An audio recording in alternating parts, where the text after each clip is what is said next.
Entonces hoy lo que vamos a ver son los circuitos operativos de una importación y de una exportación en la primera visión. Después vamos a ver el circuito operativo de una importación desde el punto de vista del despachante de aduana. Y en tercer lugar, lo mismo desde el punto de vista de la aduana. Entonces, con estas tres visiones, ustedes van a tener circuito operativo integral de lo que ocurre en el comercio internacional. Y esta estructura madre se va a repetir de acá hasta que se mueran, porque es la estructura madre de las operaciones y la operativa del comercio internacional. Claro, cada uno de los artículos, cada una de las posiciones arancelarias, lo que nos va a proporcionar, que es, bueno, alguna reglamentación diferente, algún requisito diferente, alguna destinación diferente, que eso va a variar un poco el gráfico, el cursograma, pero de alguna manera la esencia, ¿sí? En cuanto a los pasos, se va a mantener. Pero antes de empezar con esto, ¿sí? Los voy a invitar a que hagamos digamos, una dinámica. Entonces yo los contrato a ustedes, ¿sí? Tengo una fábrica y los contrato a ustedes para que ustedes que están estudiando comercio exterior me digan, a mí que yo no sé nada, que a quién le tengo que comprar el artículo X, de qué país y a qué empresa. ¿Cómo ustedes desde hoy hacen para encontrarse con ese potencial proveedor del exterior y de qué país es? ¿Cómo hacen para llegar del momento que yo le pido esta necesidad al momento de decirme, bueno, acá están los tres más importantes, ¿sí? Con los cuales vamos a pedirle una cotización? Escucho, ¿de qué manera ustedes se contactan, ¿sí? Con el potencial proveedor del exterior, o sea, el exportador, ¿no? Una de las cosas que debe hacer es evaluar qué es lo que quiere nuestro cliente y de esa forma verificar, dependiendo de lo que él quiera, buscar en el mercado, bien sea, para mí me parece que uno de los que vende más económicos son los chinos. Empezar por allí, investigar el mercado, a ver qué propone, cuáles son los precios que tiene y así poder competir y dar una buena propuesta, no sé, me parece. Sí, Paula, a ver, lo que decís es correcto, no me soluciona a mí el problema, porque vos me tenés que decir a mí, yo te contraté como asesora, me tenés que decir a mí que le tengo que comprar a la empresa china XX, ¿sí? Que se encuentra en Shanghái, por ejemplo, y que fabrica ese artículo. ¿Cómo llegás a saber ese detalle del proveedor? ¿Quién más? ¿Se le ocurre algo? A través de ferias internacionales, Perfecto, me parece muy cámaras, bien. no sé. Me parece bien. Ferias internacionales, cámaras, muy bien, Kiara. ¿Qué más?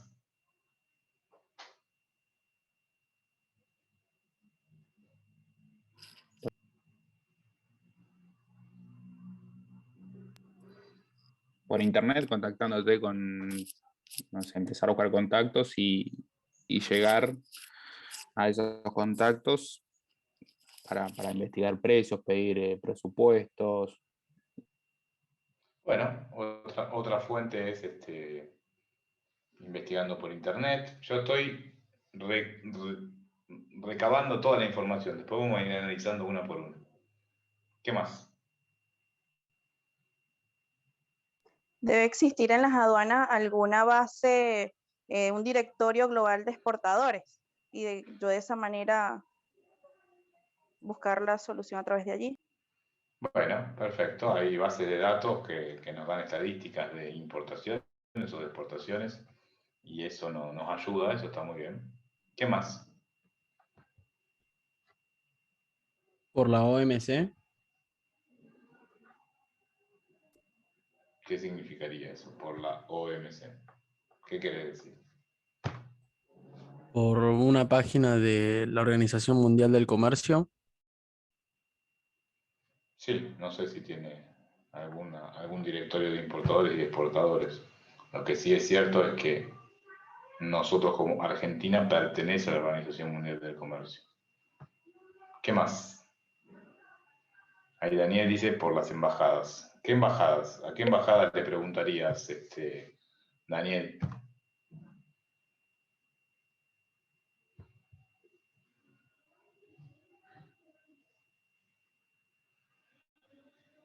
¿Daniel Saucedo está por ahí? Hola. Bueno, parece que se fue. Profe, me imagino que... buenas noches, primero, perdón. Buenas noches. No, por favor. Me imagino que cuando uno se mete con ciertas empresas es porque vos del otro lado ya sabés qué respuesta vas a dar. Por ejemplo, ¿no? Si yo le ofrezco a una bodega argentina expandir el mercado, es porque yo ya tengo una idea a qué país podemos exportar, o porque tiene la necesidad, o porque está la propuesta de negocio. Ya, eso soy. Primero, puede ser una posibilidad, digamos, cuando vos querés venderle un servicio a una empresa, sea una bodega, por ejemplo, porque vos tenés, no sé, digo, contactos en Uruguay, y entonces vos vas con esa propuesta a esa bodega. Perdón, ahí lo que te puede pasar es que yo soy el dueño de la bodega y te digo, mira, sí, pero el mercado uruguayo yo ya le vendo el vino, no necesito que me ayudes ahí. Quiero que me ayudes en Tailandia, que vendas mi vino en Tailandia. Entonces vos tenés que desarrollar, investigar, buscar información para saber quiénes son los compradores de vino de Tailandia, para ver cómo haces el trabajo ahí.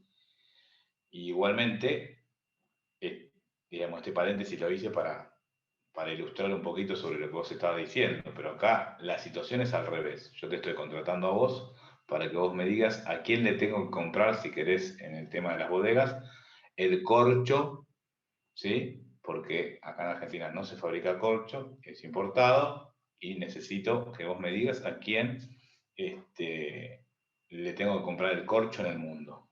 Yo no sé. Sé que a mi vino, que es bueno, un vino reserva, le quiero poner un tapón que sea de corcho original, no de plástico. ¿El ¿Cómo corcho hacer? no se compra en Brasil, profe? No sé. Bueno, nada, yo ahora no sé nada. A ver, si fuera, María Paz, si fuera que, che, yo sé que se compra en China, yo sé que se compra en Brasil, qué sé yo, nada, no sería un trabajo profesional, ¿no? O sea, ustedes me tienen que, yo los estoy contratando a ustedes para que ustedes me digan un camino crítico de análisis que me lleven al mejor proveedor de corcho, para decir este ejemplo, o de cualquier otro producto en el mundo. Llamando a Y proveedor ver por dónde se proveedor. fabrica y dependiendo las opciones, ver cuál es la mejor, dependiendo las posibilidades de la empresa. Claro, a ver, voy a tomar, permitime esto, voy a tomar lo que vos decís, no es personal, pero muchas veces pasa esto que está pasando ahora. A ver, lo que decía antes, Paula también, tengo que analizar el mercado, cuál es la mejor opción, decía Zoe recién. Son todas verdades, pero son verdades vacías, porque carecen de contenido. ¿Sí? Profe, a través del registro de importadores y Esperá, exportadores. Claro, como un directorio. Claro, pero déjame que termine la idea, porque les quiero transmitir una idea que es muy importante. Muchas veces decimos cosas que son ciertas, pero que carecen de sentido, porque no cuentan el cuentito y no dan respuesta a la necesidad de este cliente, que en este caso soy yo. Esto después pasa en los exámenes. Entonces yo le pregunto, ¿cómo se llaman? Y Zoe, en lugar de decirme, me llamo Zoe Durán, me va a decir, no, porque mi papá y mi mamá pensaron un bonito nombre cuando estaban en la playa, frente al río. Y a mí eso no me interesa. A mí me interesa que la respuesta sea Zoe Durán y listo, porque es lo que yo pregunté.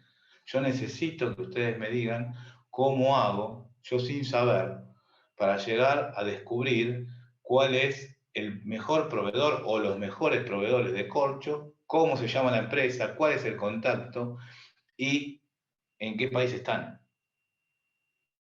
Entonces, si bien o alguien me dice, hay que analizar el mercado, sí, pero eso ya lo sé, para eso te contrato a vos, no necesito que me digas eso. Necesito que me digas que el fabricante de corcho está en Brasil, en San José dos Pinaes, y la empresa se llama tal y tal. O que está en Francia, en Lyon, y se llama tal y tal. Profe, ¿no hay alguna página que diga en general todos los datos de todos los proveedores del mundo, digamos? No, si No, están tiene que unificados, hacer. no. Ojalá hubiera, pero aparte es tan cambiante porque, Estaría por bueno, ejemplo, habría que crear una página. sí, está bueno. Lo que pasa es que el tema es así. Imagínate, todos los jugadores que había antes de la pandemia, ahora la mitad no existen más. Se fundieron todos. No acá en Argentina, en el mundo. Claro. O sea, Entonces sería muy dinámico, no sería. sería muy dinámico.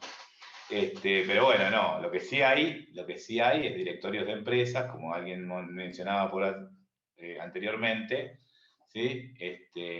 Y entonces a partir de eso uno tiene un directorio de empresas, puede ser sectorial, ¿sí? Pero bueno, ¿vos sabés cuál es la página de los productores de insumo para el vino en Francia? Yo no la sé. O en China, yo no la sé. Y hay que investigarlo. Entonces, ¿de dónde, no? ¿De dónde buscamos proveernos de esa información?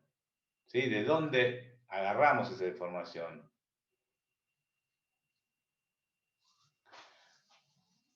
Profe, yo me Bien. imagino, perdona que Ujú. vuelva yo otra vez metiendo la cuchara, que Argentina, a través de la FIP y la Dirección General de Aduanas, ellos deben de tener un registro de todas las empresas importadoras, exportadoras, en este caso, llevando a lo del corcho, y ellos deben manejar una lista de precios donde ahí yo pudiese consultar. A ver, hay una base de datos que paga, ¿sí? Que lo que te da es estadísticas de importación, valores FOB y valores CIF de importación, te dice quiénes son los importadores de Argentina y te dice de qué país y provienen, digamos, esas importaciones. Eso te lo dice, ¿sí? Pero no te dice, antes se podía, ahora no se puede, no te dice quién es la empresa, ¿sí? Ahora, si vos entras a esa base de datos y te das cuenta que todo el mundo importa ese artículo de la India, y bueno, ¿para qué vas a ir a Brasil, no? Pues si todos importan de la India, seguramente será porque todos saben que es mejor traerlo de la India, ¿no? Pero bueno, esas son cosas que vienen después, digamos, ¿no? Ahí Brian Monzón decía Argentina TradeNet. Brian, explícame un poquito a ver qué quieres decir con esto. Que hay fuentes como adicionales y webs de otros países como dedicadas a la exportación y empresas del país. Por ejemplo, no sé, para Francia había leído que hay una que se llama Missions Economics, para Italia uno que es ICE, para Chile Pro Chile y Argentina era en ese caso. Claro, a ver, todo lo que sea oficial, ¿sí? Lo que hace es promueve las exportaciones de ese país, ¿sí? Entonces, generalmente te va a vincular con compradores de alimentos, con compradores de, no sé, del textil o de lo que fuera, si es lo que vos estás promocionando, ¿sí?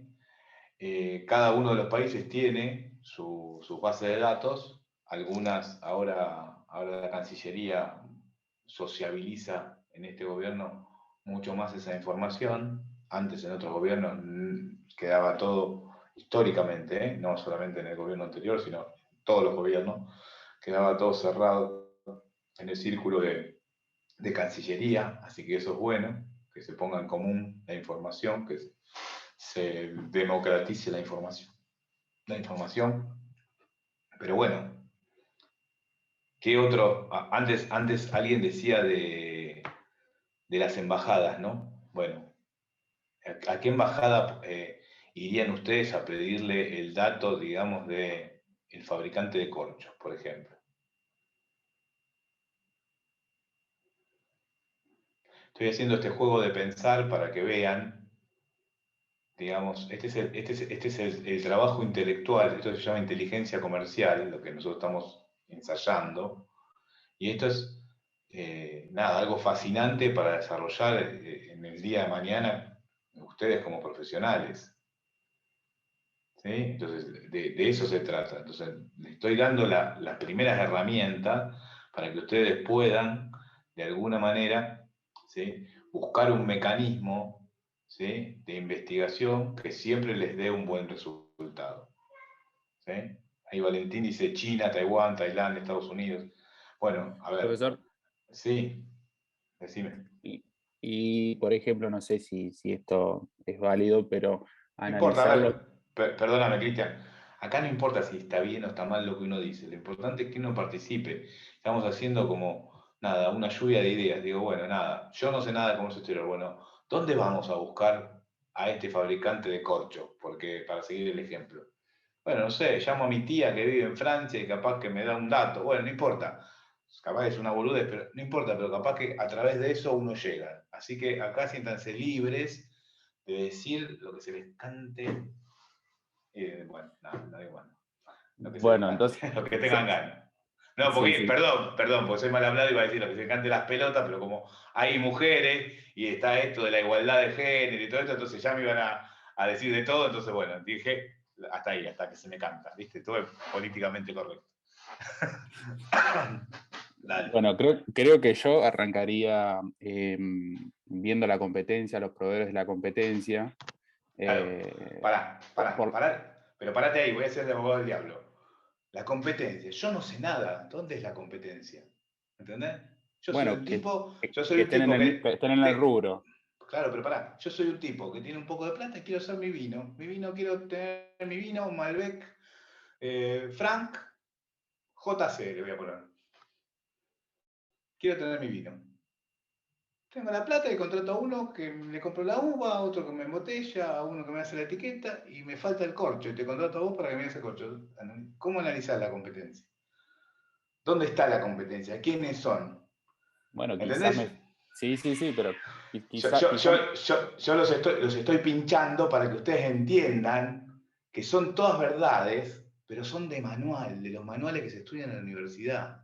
Y que la práctica es totalmente diferente. Porque vos eso que dice el marketing de estar en el momento apropiado, qué sé yo, eso sabe qué significa, es pelarse el culo, patear la calle, tocar timbre de 250 empresas, ¿sí? Leer millones de libros, ir a un montón de lugares de entrevistas que no te reciben, que te cierran la puerta en la cara, y después de todo ese proceso, ahí conseguís cuál es la competencia. O imagínate que va a estar el competidor esperándome a mí para que él me va a decir, mire, Julián, si usted quiere, para competir con mi vino, que yo tengo el 100% del mercado, ¿sabe qué? Vaya y cómprele el corcho a la empresa de Francia tal y tal. Ni en pedo te van a dar algo. Ni en pedo. Entonces, ¿cómo buscas, ¿no? Y cómo llegás a saber que esa fábrica, que no sabemos dónde está, le está vendiendo el mejor corcho a tu competencia y para poder copiarlo? ¿Se entiende cuál es el desafío? Es un desafío importante, de investigación, ¿no? Pareciera como una serie ahora esta de Netflix que tiene muchas temporadas. Sí, perdóname, Cristian, terminá con la idea. Yo voy poniendo cosas así porque si no después me olvido. Como estoy viejo, me olvido lo que quiero decir.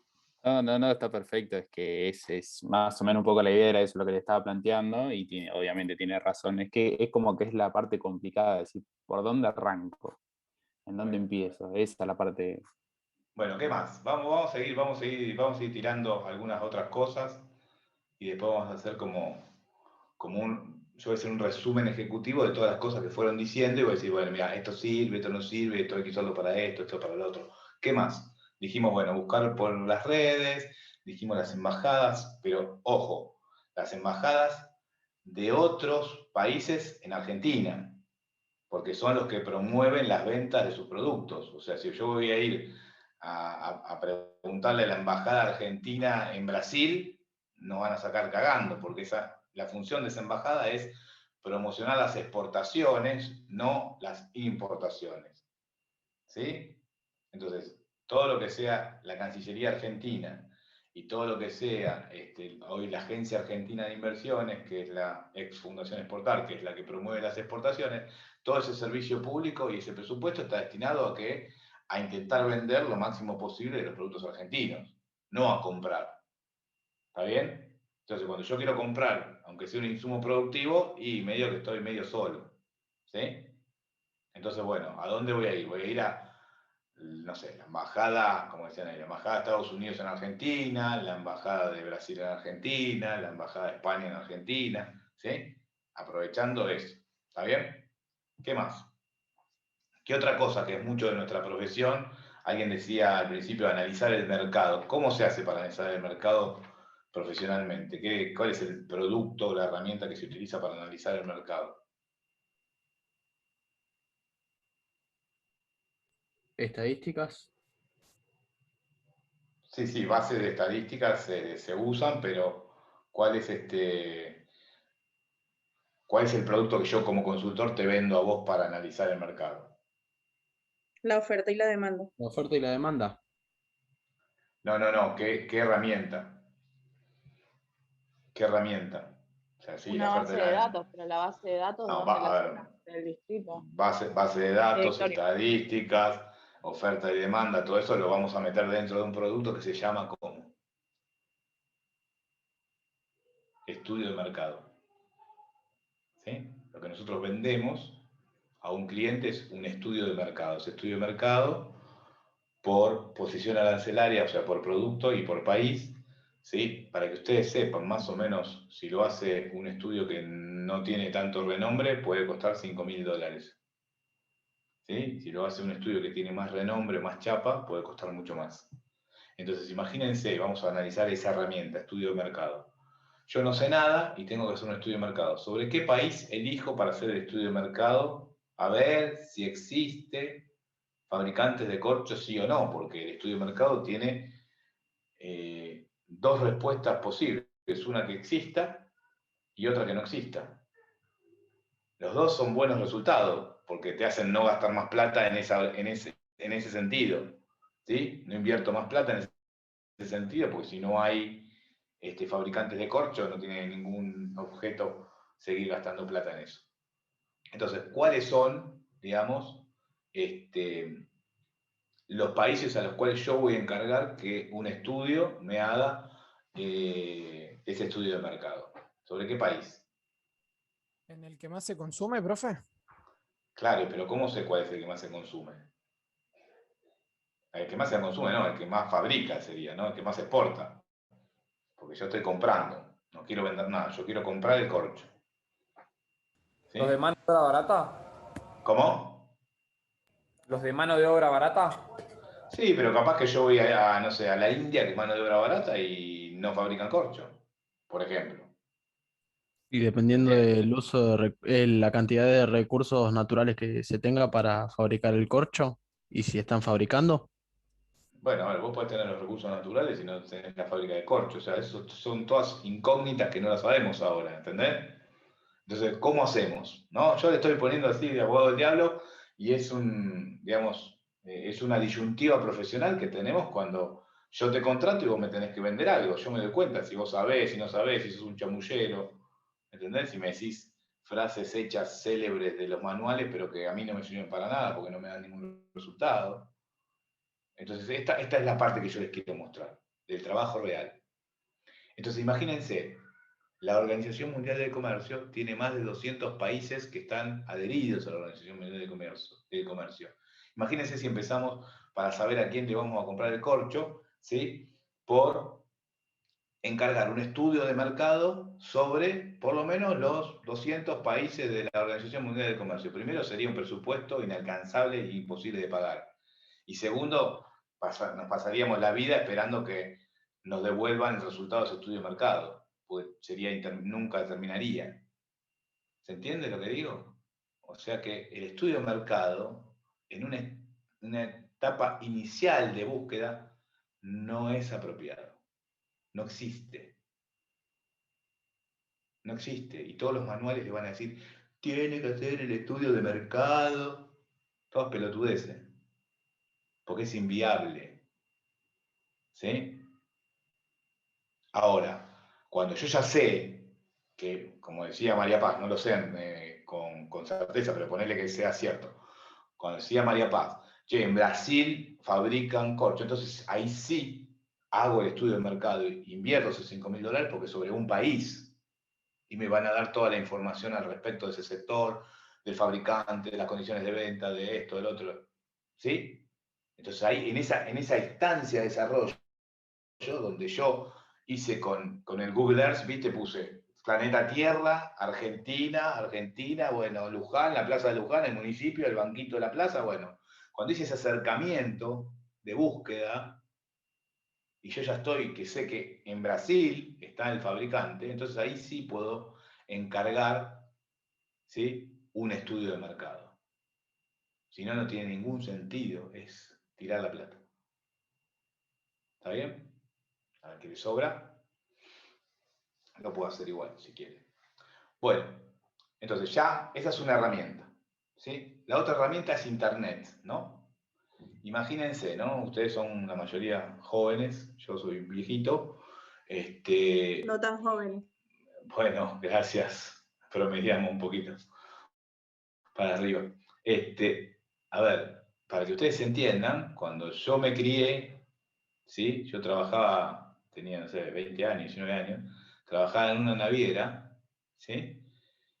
Y mi función era pasarle al puerto de Santos, que era el próximo puerto, desde el puerto de Buenos Aires, cuál era el detalle de la carga que iba en ese buque. ¿Sí? No lo hacía por WhatsApp, ni por mail. Se hacía por un sistema que era el Telex.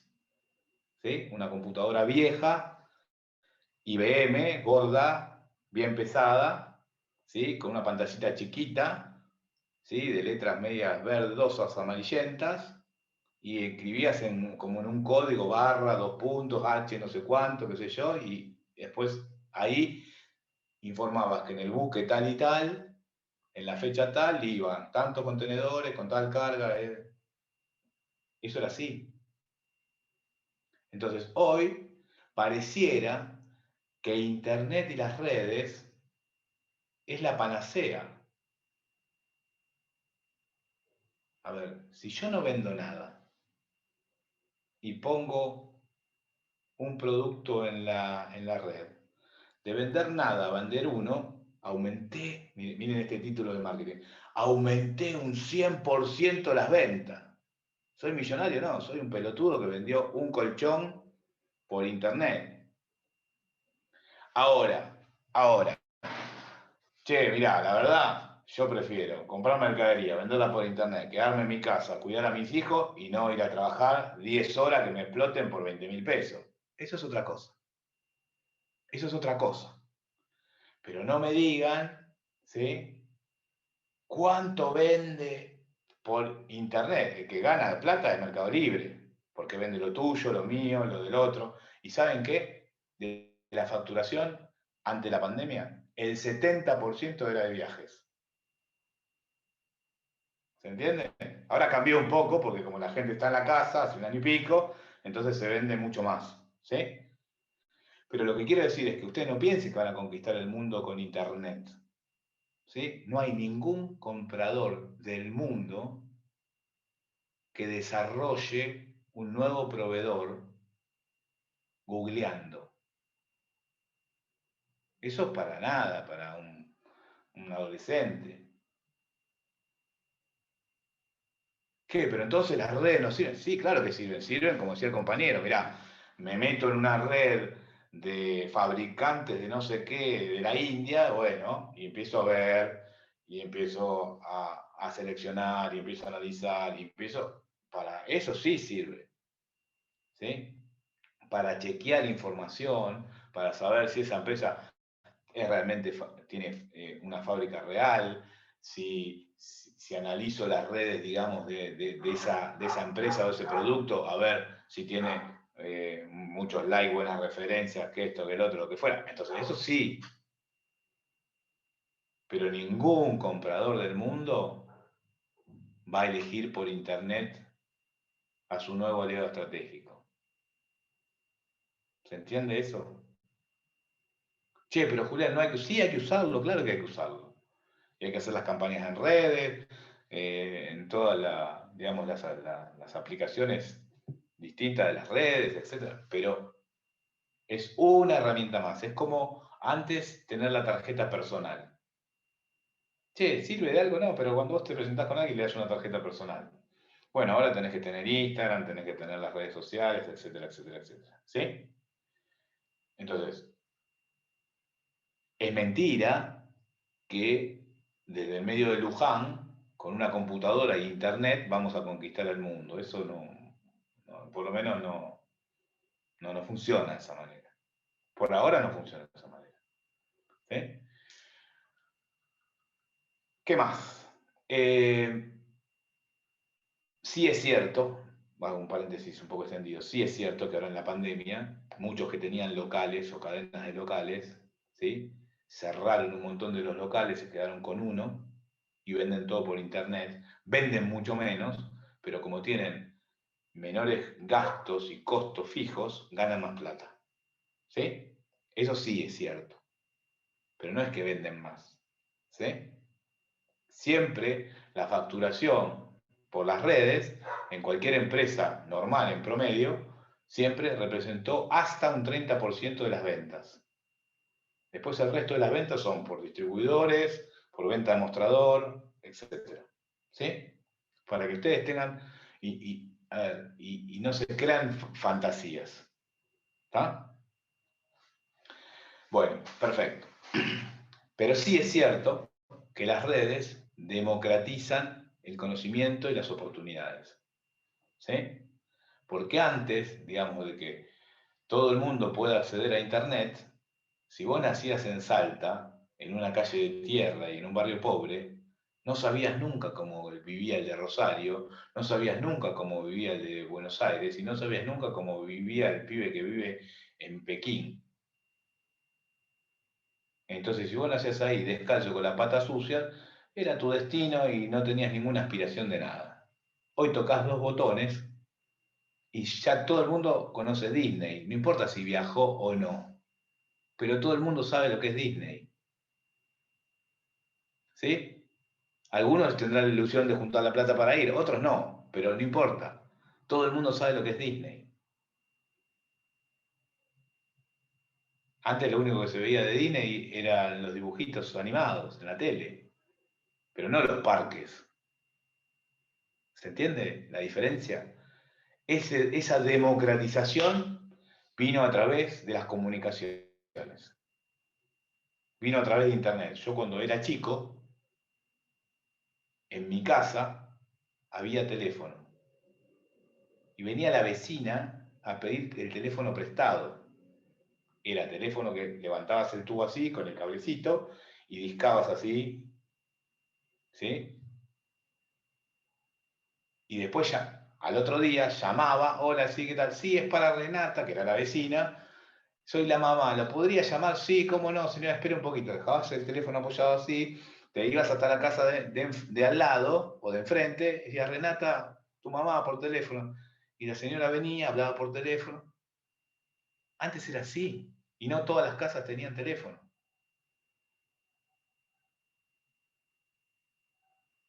Entonces eso fue una transformación estructural que democratizó, ¿sí?, el acceso al conocimiento y a las oportunidades.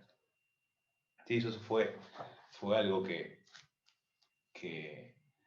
fue buenísimo, ¿no? Porque las casas antes que tenían teléfono valían mucha plata más. Y vos pedías el teléfono a Antel, que era la compañía de teléfono antes de la privatización, y capaz que te tardaban 10 años en ponerte un teléfono en tu casa.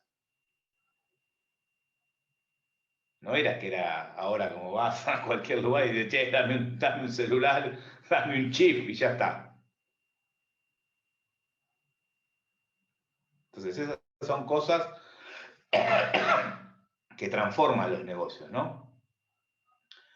Entonces, bueno, sí es importante la comunicación, sí nos acerca, sí no tenemos que viajar tanto. Mismo ahora estamos dando una clase a través de uso digamos, de la tecnología, cada uno está en su casa y estamos conectados todos en un aula virtual. Para mí no es lo mismo, pero bueno, no importa, nos posibilita, digamos, el encuentro para aprender.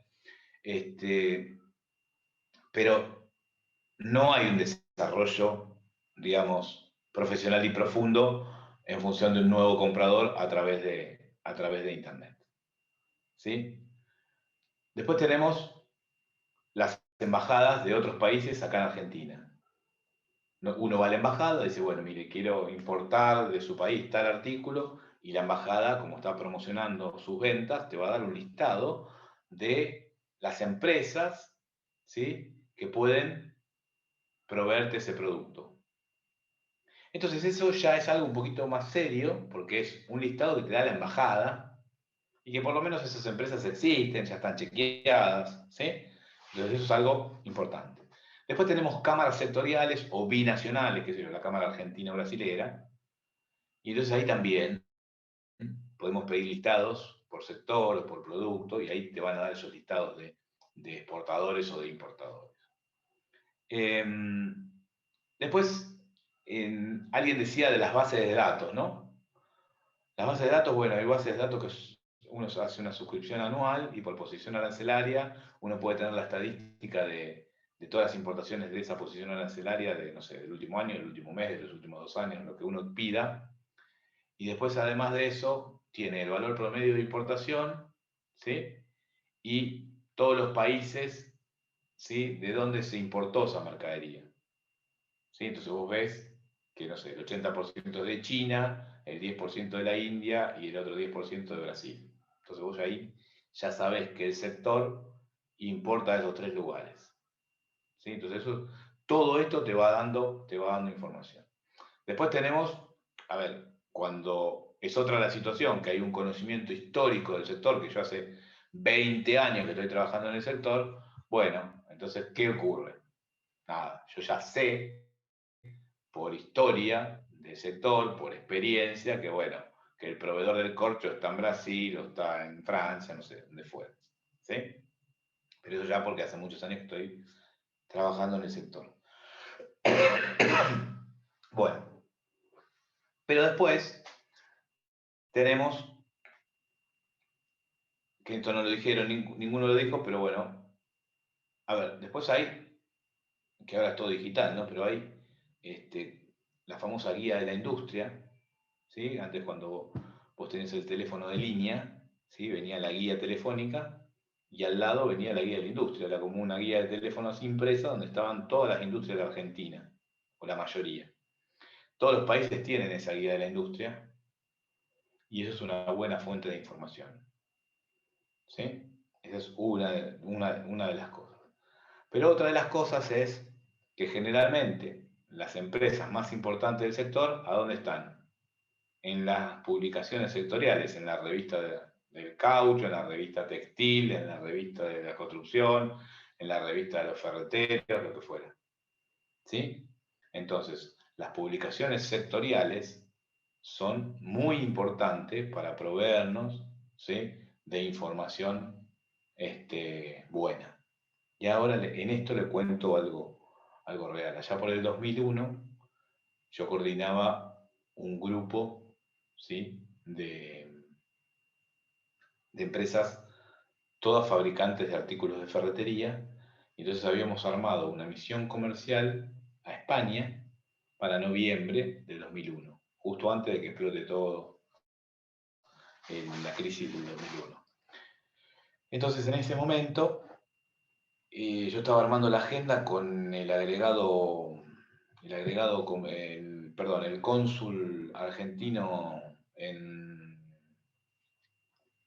Barcelona, Alejandro Desbo, que sigue siendo en la actualidad cónsul en Barcelona, un tipazo, buena gente, laburador, todo, pero justo en el medio, ¿qué pasó? En ese cambio de tantos presidentes que hubo, bueno, el presidente Dualde tenía que ir a España, no sé si era a buscar inversiones, no sé qué era, ¿no? Entonces me llama el cónsul y me dice, mira, Julián, tenemos dos opciones. O cancelás la misión ahora y la haces más adelante, o te arreglás solo porque yo tengo que dedicarme todo a la agenda del presidente. Algo lógico, ¿no? No era de mala onda, pero era algo lógico, ¿no? Pero bueno, nosotros, la situación nuestra era que todos ya habíamos comprado los pasajes y ya estábamos, no sé, a 10, 12 días de viajar. Era algo así inminente. Bueno, nada, corté, me quise tirar por el balcón porque no tenía ni una reunión y yo estaba llevando 5 empresarios a hacer un gasto terrible y no había reunión. Y entonces trabajaban 2 chicos conmigo que habían sido alumnos míos, trabajaban en mi consultora, y uno de ellos me dice, mira, estuve viendo por internet y está el anuario ferretero de España. Me acuerdo del día de hoy, ¿no? Valía $93. Digo, compralo. En 48 horas me lo mandaron, era un libro así, hablaba todo el sector, de cómo estaba el sector, toda la historieta, que eso era interesante, y al final todo el listado de todas las empresas del rubro de ferretería, con teléfono, contacto, con todo. Entonces, ya ahí sacamos pecho, nos hicimos los cancheros, hicimos una fotocopia, hicimos una reunión de grupo, le dimos a cada empresario y dijimos, bueno, estos son los contactos, díganme con quiénes de estos se quieren reunir, y ahí hicimos las reuniones y bueno, fue bastante exitosa la misión, pero en esa oportunidad aprendí que las revistas sectoriales eran muy importantes para poder nutrirnos de buena información al respecto de ese sector en aquel país de destino. ¿Sí? Después lo que tenemos son misiones comerciales, que alguien también lo nombraba al principio. La misión comercial, que son reuniones organizadas por el sector oficial de cada país, o sea, por la Cancillería Argentina, donde llevan a un grupo de empresarios a un país de destino con el objeto de promocionar sus exportaciones. ¿Sí? Acá hago una salvedad porque como los funcionarios públicos te arman las agendas en función de posición arancelaria, entonces si vos vas a vender caballos de polo no va a haber duda, porque el caballo de polo es una sola posición arancelaria y no pasa nada.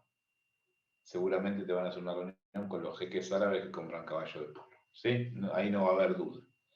Ahora, cuando vos estás vendiendo un tarugo de plástico, ese tarugo de plástico va en una posición arancelaria que es las demás de las demás polímeros plásticos. Entonces, te hacen una reunión con uno que vende tarugos, o que compra tarugos, mejor dicho, pero te hace una reunión con uno que hace un pitutito de plástico que también va ahí, que no tiene nada que ver contigo. ¿Sí? Entonces, muchas de esas reuniones no son tan profesionales porque a mí me pasó, por ejemplo, yo era gerente internacional de una empresa de remaches, ¿no? De remaches pop, de ferretería, y me han hecho reuniones con empresas textiles, porque los jeans también llevan un remache, pero es otro tipo de remache. El remache, el botoncito que lleva el bolsillo del jean, eso es un remache. Sí, pero es otro tipo de remache, no tiene nada que ver con el remache mío ferretero, ¿no? Entonces, estas son las cosas que uno tiene que tener cuidado, ¿sí? Para no gastar dinero al divino botón. Y otra cosa que te puede pasar es que, bueno, vos sos una empresa pyme argentina con, no sé, 30 empleados, lo que fuera, y vas a Estados Unidos y te hacen una reunión con Home Depot. Home Depot es 100 veces easy.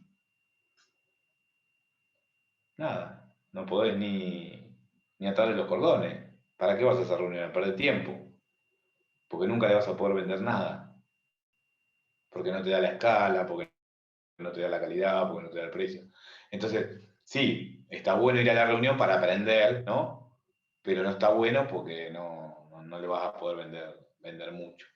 Entonces, todos esos son detalles de digamos, hay otras agendas que están hechas perfectas, digamos, ¿no? Pero siempre hay que tener en cuenta esos posibles errores que tienen las agendas oficiales, porque eso es lógico que el funcionario de la Cancillería que arma la agenda no tiene la experiencia de tu producto y lo mira por internet o lo hace por posicionársela.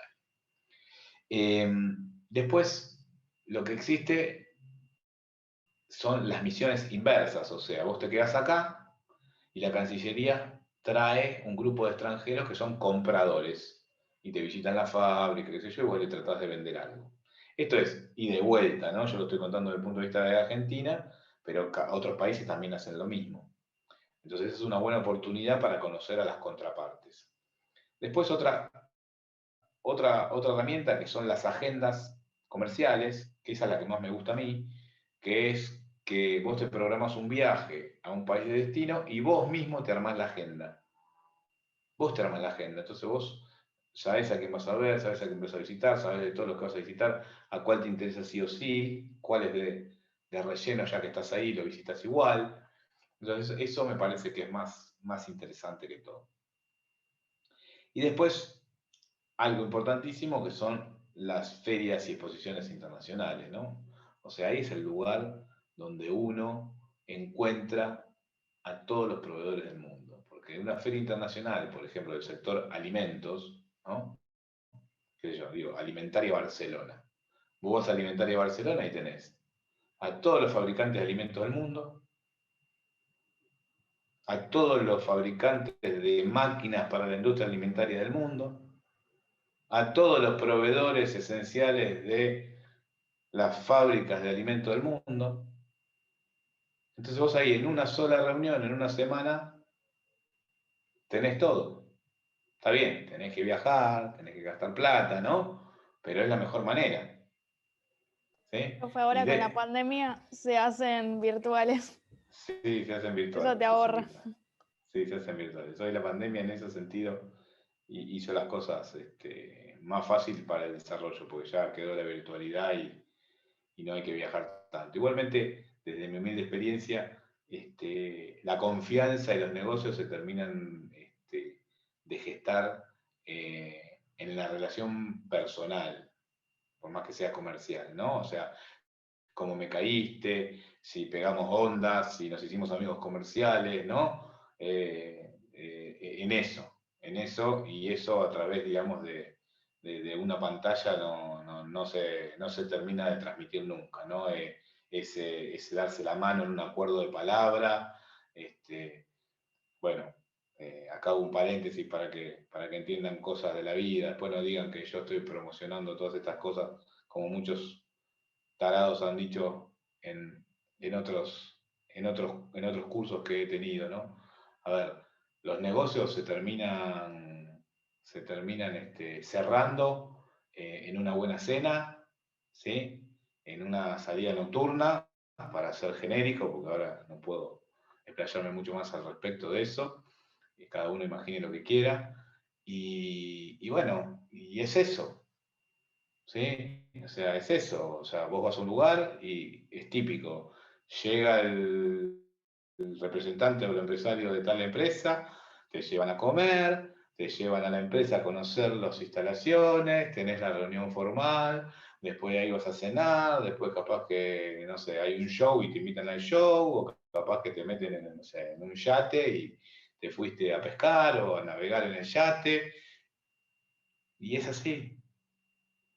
Che, pero no, pero qué feo. Bueno, yo les cuento cómo es, digamos, ¿no? O sea, por eso también, aunque suene machista esto que voy a decir, la mayoría de los que manejan el comercio exterior en el mundo son hombres, ¿sí?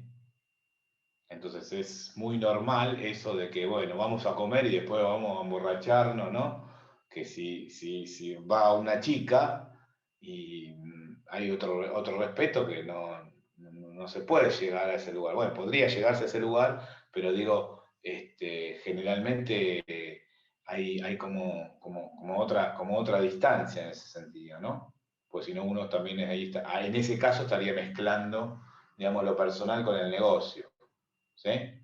Entonces todas estas cosas yo se las cuento porque son experiencias de vida digamos, y que muchos de ustedes se van a encontrar con eso. Porque a mí muchas veces me dicen, Julián, qué bueno tu trabajo, viajás por el mundo, sí, que yo, bueno, sí, la verdad que agradezco al comercio exterior, ¿sí?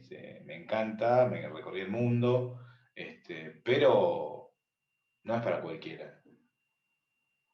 Yo soy una persona totalmente desarraigada, ¿sí? O sea, lo único que extraño es a mis hijos, pero después el resto, no soy arraigado ni a un auto, ni a una casa, ni a un barrio, nada. Entonces no es para cualquiera, ¿no? Imagínense, no sé, digo cualquier cosa, ¿no?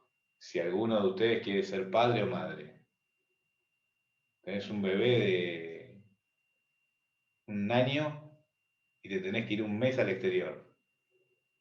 Siendo hombre, capaz que bueno, te vas porque esto es machista de lo que estoy diciendo, pero no importa. Pero es como funciona todavía en la actualidad. Vos te vas y bueno, queda con la madre porque la tiene que amamantar y qué sé yo, el hombre todavía no puede amamantar, ya va a llegar el momento, chicos, no se preocupen, que ya estamos cerca. Y, y entonces, bueno, y si vos sos la mujer la que tiene que viajar, ¿qué haces? Tenés que renunciar al trabajo porque no lo puedes hacer. O vas a dejar a un chico de 9 meses al cuidado de la abuela porque vos te tenés que desarrollar profesionalmente. No sé, qué sé yo, ¿viste? Les tiro cosas que son cosas de la vida, después cada uno haga lo que quiera, ¿no? Cada uno Y yo lo decide lo que haría, ¿no? quiere. ¿Cómo? No, no te escuché, María Paz. Y yo lo haría, no sé, juega. No, está bien, a ver, María Paz, mirá, a ver, yo les cuento, a mí una vez me dijeron que la nieve tenía 7 tonalidades de blanco. Entonces cada uno puede ver una tonalidad diferente y ser libre y hacer lo que se le cante el culo. Yo lo que les cuento, mi obligación como formador, es decirle cómo es, qué pasa, qué van a tener que renunciar, ¿sí? ¿Qué van a tener que elegir en ese momento? No, ¿Sí? igual posta lo que hice, posta sí no es desde una visión machista, es realista también, es lo que pasa. Claro, pero como yo tengo mucho cuidado porque a veces, viste, soy medio bruto y también soy de una generación que estamos reaprendiendo un montón de cosas, que es cierto. Pero bueno, a ver, digo esto, me das la licencia y el pie para decir esto. Hay muchas mujeres, ¿no? Van al puerto con los papeles de la aduana y en el puerto están los camioneros, están los estibadores y están los marineros que bajan del barco. ¿Que iban a salir del puerto haciendo 250 denuncias por acoso sexual? Te van a decir de todo cuando vayas al puerto. Ah, no, pero yo soy libre y puedo ir, si quiero, con pollerita y un poco con un escote, porque no tiene nada que ver. Y bueno, vas a la boca del lobo, porque es así. Ojalá algún día cambie y sea de otra manera. Pero hoy es así. Sí, la verdad que posta es la coyuntura del país, por así decirlo. Lo mismo en un trabajo, haces, no sé, de cajero, el mismo trabajo que un hombre y te pagan menos. Sí, qué sé yo. Claro, bueno, también todas esas cuestiones a ver, de desigualdades y de derechos, yo banco todo. Yo soy a favor de todas esas cosas. Lo que a mí me parece muchas veces es que no se describe la realidad tal cual es. ¿Sí? Entonces yo necesito describir la realidad tal cual es, para que ustedes entiendan en dónde se están metiendo. ¿Sí? Y el mundo, más allá de todo el terreno ganado, sigue siendo machista, porque el mundo lo manejan los hombres, porque el mundo lo maneja el capital. Y es una cagada, bueno, sí, es una cagada, pero es así.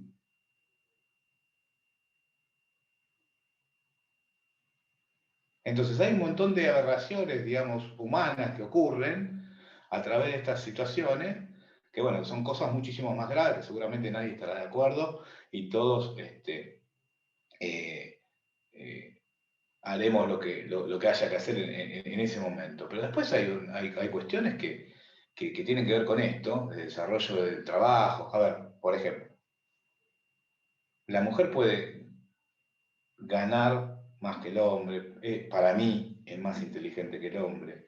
Para mí es más dedicada en el trabajo que el hombre. Para mí es más fiel en los equipos de trabajo que el hombre. El hombre es infiel por naturaleza. Bueno, todas estas cuestiones. Ahora bien, ¿sabes en los lugares que yo me tuve que meter solo por el mundo, buscando una fábrica y siendo solito con tu alma y que se me frunció el culo porque no sabía ni dónde estaba? Imagínate si va una chica con un vestidito lindo, con una carterita, qué sé yo. ¿Qué pasa ahí? ¿No? O sea, digo, son todas situaciones. Y cuando uno va a Centroamérica, en Nicaragua, ¿sí? En Nicaragua, las mujeres al día de hoy caminan mirando al piso, porque no pueden mirar a los ojos a los hombres. Y en una discusión en la calle en Nicaragua, sacan el machete ese, ¿viste? De cortar los yuyos, y se cagan a machetazos. Entonces las sociedades están muy precarias aún para un montón de situaciones. Muy precarias aún. ¿Sí? Y todavía eso de que el hombre con poder o con plata es el medio para que la mujer llegue a tal o cual lado, todavía eso en Centroamérica es moneda corriente. Moneda corriente. Moneda corriente. Entonces, hay un montón de situaciones, ¿sí? Y otras que no son explícitas que yo llamo que son VIP, ¿viste? O sea, la mujer del empresario exitoso que vive en Puerto Madero y que no tiene ningún derecho humano a su favor, pero como la mina se sube al Mercedes todos los días y come en Puerto Madero y va de vacaciones a Europa 2 veces por año, entonces no dice nada y se la banca, ¿no? Entonces son todas cosas, a mí me interesa muchísimo analizar toda la parte social y de estas cuestiones. Pero digo, en lo laboral es un poco como planteaba yo, ¿no? O sea, esto es un, digamos, un mundo muy machista y bueno, hay que empezar como a cambiarlo de a poquito, pero todos tenemos que estar, y los hombres también, porque a ver, hay hombres que digo que no son como yo, que no son desarraigados. No, hay gente que es más rutinaria, que le gusta su barrio, que le gusta su familia, que le gusta volver temprano a su casa, qué sé yo, no sé. Bueno, podrá trabajar en comercio exterior en algo, no sé, voy a exagerar, en algo administrativo de comercio exterior, pero nunca podrá trabajar con esa personalidad y esas características en desarrollo de negocios. Porque desarrollo de negocios es tenés que poner el culo en un avión y salir a vender productos. No es que lo haces por internet, ¿eh? A ver, ¿yo qué soy? Soy un vendedor de lujo, pero es lo mismo que el vendedor de trapo, rejilla y escoba, que toca timbre en el barrio. Bueno, yo toco timbre en empresas de afuera, con un profesionalismo de selección, de armar una estrategia de precio, que yo sí, todo lo que vos quieras, pero es salir a vender. ¿Se entiende, no? Lo que quiero transmitir. Bueno, Sí, profe. después, después tenemos que dentro del marco de las ferias internacionales, ¿sí? Que es la gran reunión de negocios de los sectores, ¿sí?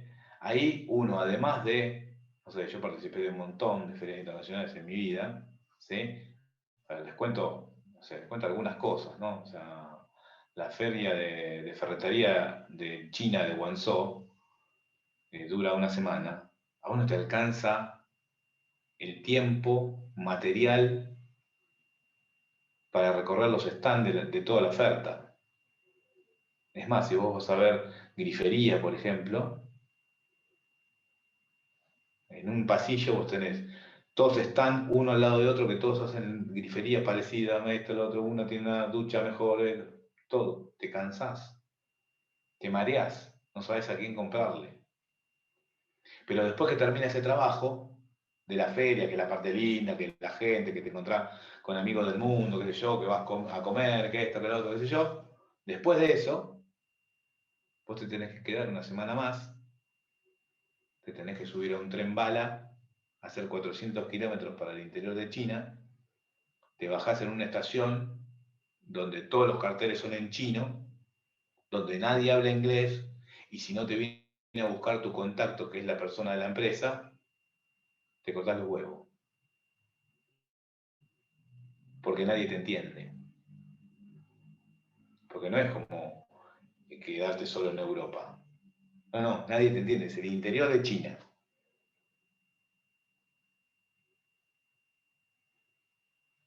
¿Está? Entonces, todo ese trabajo, ¿sí?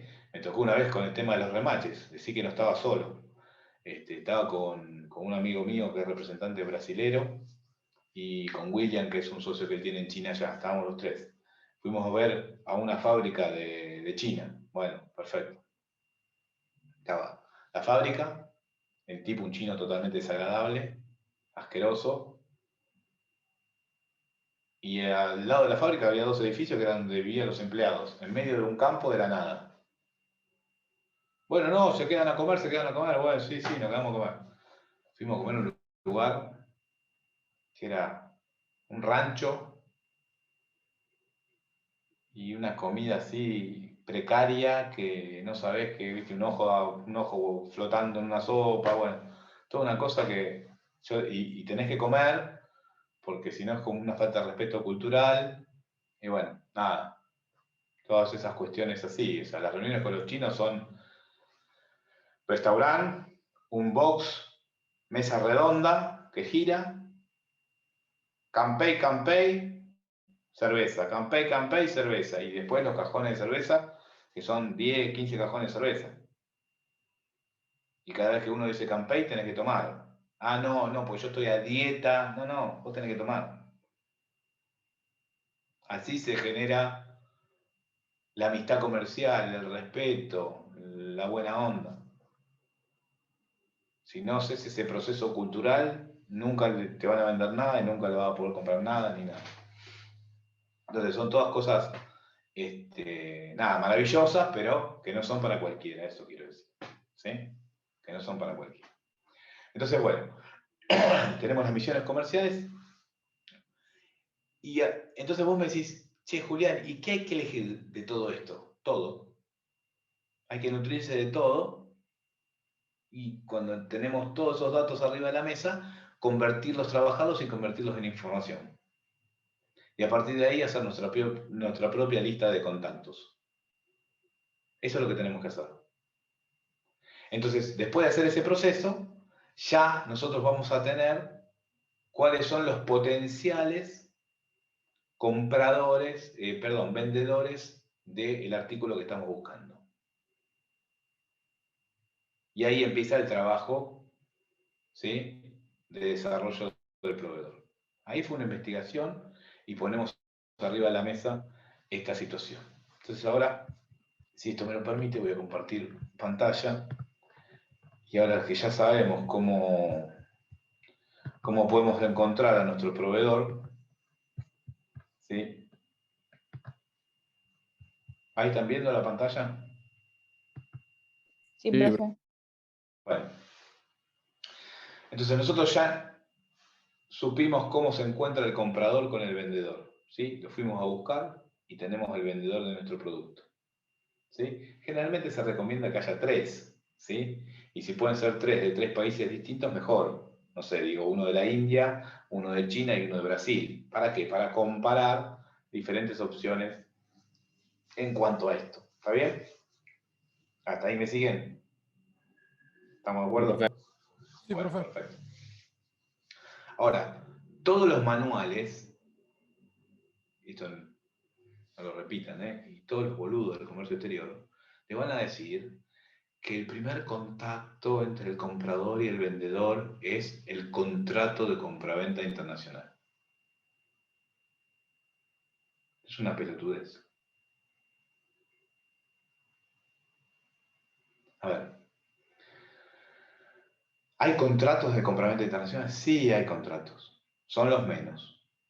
Porque imagínense que si yo me tengo que poner de acuerdo comercialmente con otro que está en otro país, y después de ese acuerdo comercial, eso él se lo tiene que mandar a sus abogados, yo se lo tengo que mandar a mis abogados y hacer un contrato de compraventa internacional, ponerse de acuerdo, y después de eso, consularizarlo de un país y consularizarlo en el otro para que ese contrato tenga validez, imagínate que no terminamos nunca con la operación. Entonces eso no existe en la práctica real. Ah, bueno, no, pero yo le compro la cosecha futuro de soja de la próxima cosecha de acá a 6 meses, entonces ahí sí hay un contrato. ¿Sí? Yo tengo un contrato de abastecimiento porque me tienen que dar 10 toneladas todos los meses de un insumo productivo, porque si no mi fábrica se para, entonces ahí sí hay un contrato. Cuando hay una franquicia internacional, una marca, etc., ahí también hay un contrato. Pero la mayoría de las operaciones del comercio exterior, de las empresas argentinas, no hay contrato. Ahora vamos a ver qué es lo que reemplaza ese contrato. Entonces nosotros como importadores, ¿sí? Como importadores, acá realizamos una solicitud de cotización a ese proveedor que acabamos de descubrir, que está en Brasil, que está en China, que está en Alemania. ¿Está bien? Entonces le pedimos una cotización. Le digo, señor, por favor, cotícenos. Y ahí las recomendaciones del caso. Primero, describir bien el artículo. Si nosotros vimos algún catálogo digital de la empresa y tiene un código de artículo, colocar ese código de artículo para que no haya malos entendidos. ¿Sí? Eso por un lado. Por otro lado, aparte de la descripción del nombre del artículo, ¿sí? La descripción técnica, características técnicas del artículo. Porque imagínense que si yo estoy comprando, no sé, digo, una ventana de aluminio, no es lo mismo que el aluminio sea de 1 milímetro que de 2 milímetros. Son dos productos totalmente diferentes. ¿Está bien? ¿Me van siguiendo? Sí, profe. Bueno, ¿recuerdan que yo les decía que hablaba de los Incoterms? Les comenté así por arriba la otra vez, que eran los términos de compraventa internacional que regían el acuerdo de precio y el acuerdo de cambio de titularidad entre el comprador y el vendedor. ¿Sí? ¿Recuerdan eso? Bueno. Sí, yo sí. Bueno, perfecto. Entonces, ¿qué pasa? ¿Sí? Imagínense que en esa cotización nosotros le tenemos que pedir que cotice sobre un Incoterm determinado. Porque si no, un proveedor va a cotizar ex-work. ¿Ex-work qué es? Expuesto en la fábrica del exportador. Listo para exportar, pero lo dejan ahí en la puerta de la fábrica. En este extremo, en esta punta. ¿Sí? DDP es la otra punta. Es todo el proceso, desde la fábrica, el flete internacional, seguro internacional, los gastos de nacionalización en el país de destino, que quiere decir pago de derechos, etc., el flete local y te dejo el producto listo en el depósito del importador. Es el otro extremo. Y en el medio tenemos FOB, que es dejar la mercadería, ¿sí?, cargada arriba del buque y amarrada. Y a ese FOB, si le agregamos el costo y flete, tenemos CIF. Costo, seguro y flete. ¿Sí? Hasta el puerto de Buenos Aires, por ejemplo. Entonces, si nosotros le pedimos que cotice todo FOB, entonces después armamos el precio, ¿sí?, le vamos sumando las partes que faltan. ¿Sí? Ahora, si uno cotiza ECBOR, otro cotiza FOB, otro cotiza DP, se complica y no podemos nunca hacer un buen análisis si estamos comparando peras con cebollas. ¿Está? Entonces le vamos a pedir en esa solicitud de cotización que nos cotice, ¿sí?, un Incoterm determinado. El exportador recibe esa solicitud de cotización. Esto se debe hacer con 2 o 3 exportadores, no con uno solo. Recibe esa solicitud de cotización y tiene dos opciones: no cotizar porque no le interesa, o cotizar. Si cotiza, esa cotización va a tener un formato que se llama factura pro forma. Entonces ahora vamos a definir qué es la factura pro forma. La factura pro forma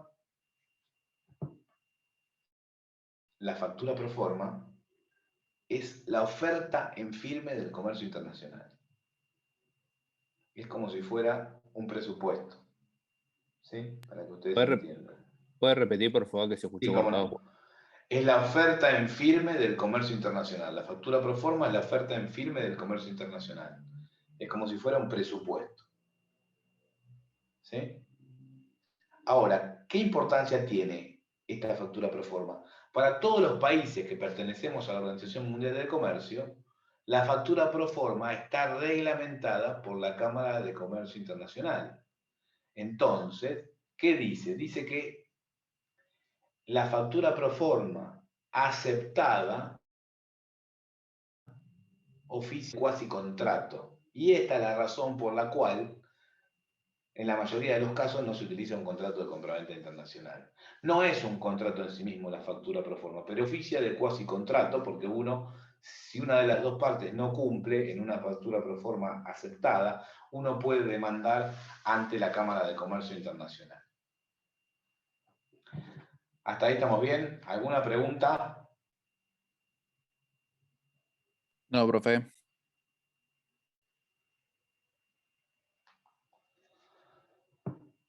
Entonces, bien, ¿qué datos tiene la factura pro forma? La factura pro forma tiene el mismo formato que una factura comercial, lo único que el título dice factura pro forma, tiene una fecha de emisión, tiene un número de orden, tiene los datos del exportador, los datos del importador.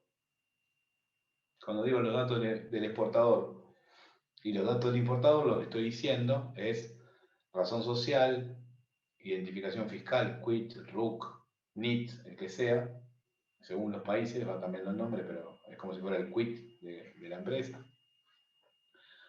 Dirección, teléfono, mail, persona de contacto. Después tiene, además, una determinación de en qué moneda se está cotizando. Por ejemplo, dólares estadounidenses. Tiene también el Incoterm que estamos cotizando. Por ejemplo, FOB. Después tiene el código de artículo, la descripción del artículo, el precio unitario y el subtotal por ítem.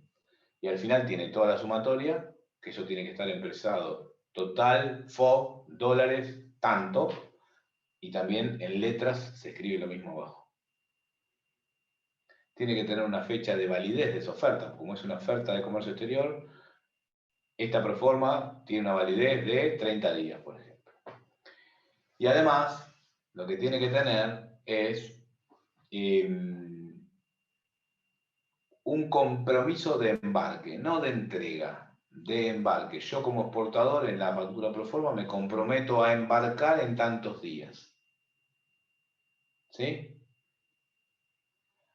¿De qué va a depender ese compromiso de embarque? Bueno, va a depender si soy un exportador fabricante de los tiempos de producción y si soy un exportador comercializador, va a depender de si tengo el producto en stock o no. ¿Sí? Entonces, si yo tuviera un tiempo de producción de 45 días, no podría poner una fecha de embarque a los 30 días, porque estaría generando una factura pro forma y un compromiso que sería imposible de cumplir. ¿Está bien? ¿Hasta acá alguna cuestión? ¿Alguna pregunta? ¿Me podés recordar qué era la factura pro forma? La factura pro forma es la oferta en firme del comercio exterior y está reglamentada para todos los países miembros de la Organización Mundial del Comercio por la Cámara de Comercio Internacional. Gracias. Después, también la factura pro forma tiene que tener una condición de pago, ¿sí? ¿Cómo se va a pagar esa factura pro forma? Y además, esa factura pro forma también, si tiene algún servicio técnico, alguna cuestión, también tiene que estar indicado. Y por último, está firmada por el emisor, o sea, el exportador, y hay un espacio en blanco para que firme aceptando esa oferta el comprador. el importador. ¿Sí?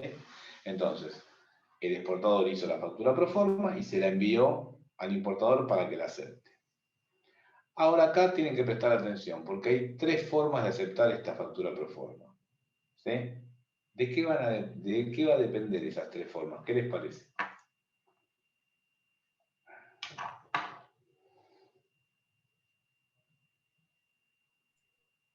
De cómo sea el transporte. No. ¿El precio? No, el precio o lo aceptás o no lo aceptás. Y dependiendo si estás ofreciendo o si te están solicitando. No, a ver, vos recibiste, el que ofrece es el que emite la factura pro forma y el otro acepta. Yo te mandé una factura pro forma. Vos la vas a aceptar y para aceptarla, ¿de qué depende? Para que esté aceptada la factura pro forma. Todas van a llevar la firma y tu sello en aceptación. Profe, no sé si será de la cercanía o de también la economía que tiene la empresa, si puede aceptar o no comprar ese producto a ese precio. Sí, pero ponle que el precio está acordado, la calidad está acordada, los tiempos de entrega y de tránsito están todos acordados. Ponle que eso está todo bien, está todo acordado. ¿De las regulaciones del país para importar productos? No, de algo que está dentro de la factura pro forma. Ah,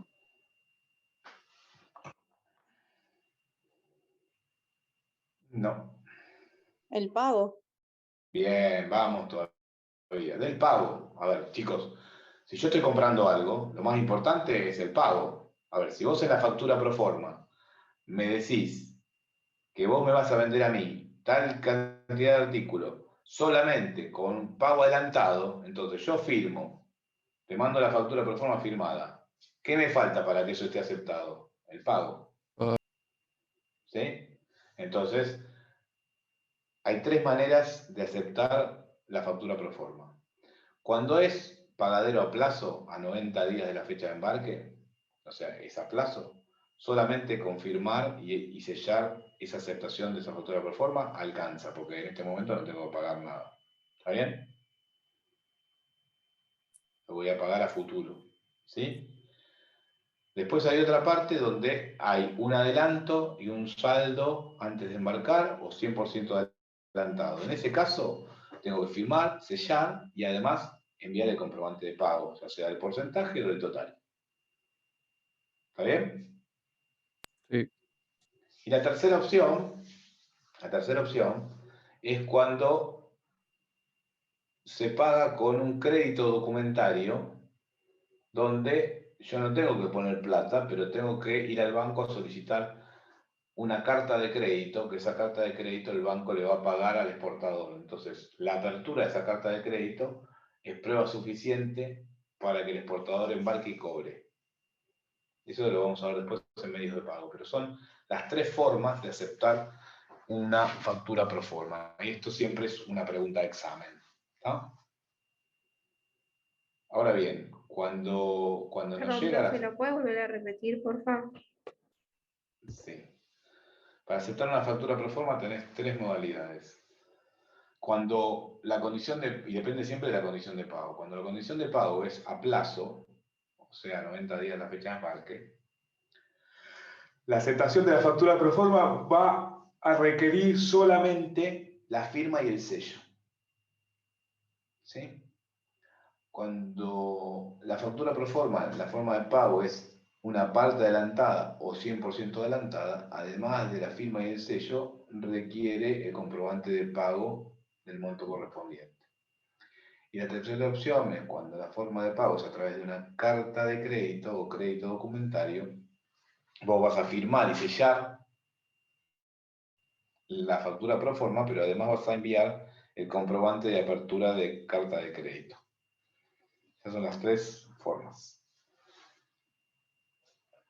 Ahora bien, esa factura pro forma aceptada, con las condiciones que acabamos de decir, cualquiera sea, va al exportador. El exportador, entonces ahí sí, como esa factura está aprobada y ya recibió el pago, si fuera el caso, o la apertura del crédito documentario, va a fabricar la mercadería, la va a acondicionar la mercadería, por un lado, y por otro lado va a empezar a constituir los documentos. En primer lugar, esa factura pro forma se va a convertir en una factura comercial. ¿Qué diferencia hay entre la factura pro forma y la factura comercial? Que la factura pro forma tiene solamente validez comercial y la factura comercial tiene validez comercial y fiscal. A través de esa factura comercial emitida va a jugar en el resultado de tu balance y por eso vas a pagar impuesto a las ganancias. ¿Está bien?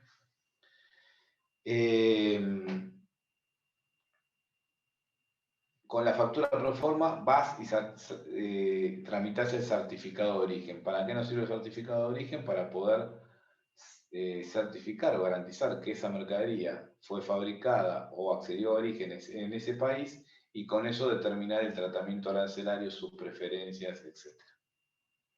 Después tenemos el packing list o lista de empaque, ¿sí? Que sería el remito del comercio internacional, que es el detalle de la carga en función de esa factura. A veces se puede pedir también un mapa de carga del contenedor para saber cuáles son las cajas que están en el fondo. Y después cualquier otra certificación que requiera el producto, porque acá es lo interesante del comercio exterior. Eso es lo básico. Pero después nosotros podemos necesitar cualquier otro tipo de certificado, de norma, etcétera, que lo tiene que proveer el exportador. ¿Estamos bien hasta acá? Sí, profe. Entonces, luego de esto, o antes de esto, viene lo que se llama reserva de bodega e instrucciones de embarque. Acá yo puse que lo hacía el importador, pero lo puede hacer tanto el importador como el exportador, la reserva de bodega e instrucciones de embarque. ¿De qué va a depender que lo haga el importador o el exportador? De la condición que hayan tenido en la proforma a través por el CIF, por la condición a través de los Icoterms, a través de la condición de entrega, ¿no? ¿Puede ser? A ver, estás bien encaminada, pero me tenés que decir algo fundamental. Tiene que ver con los Incoterms, pero... Sí, todo va a depender de la condición de entrega, porque si la persona que está vendiendo, en este caso el exportador, a través con el importador, da la entrega a puerta de fábrica del importador, ¿no? ¿Voy encaminado? Sí, sí, el embarque estaría a cargo del exportador, más no del importador. Pero no tiene que ver con la aduana, porque depende del producto, es cuando se va a despachar y a dónde se va a despachar.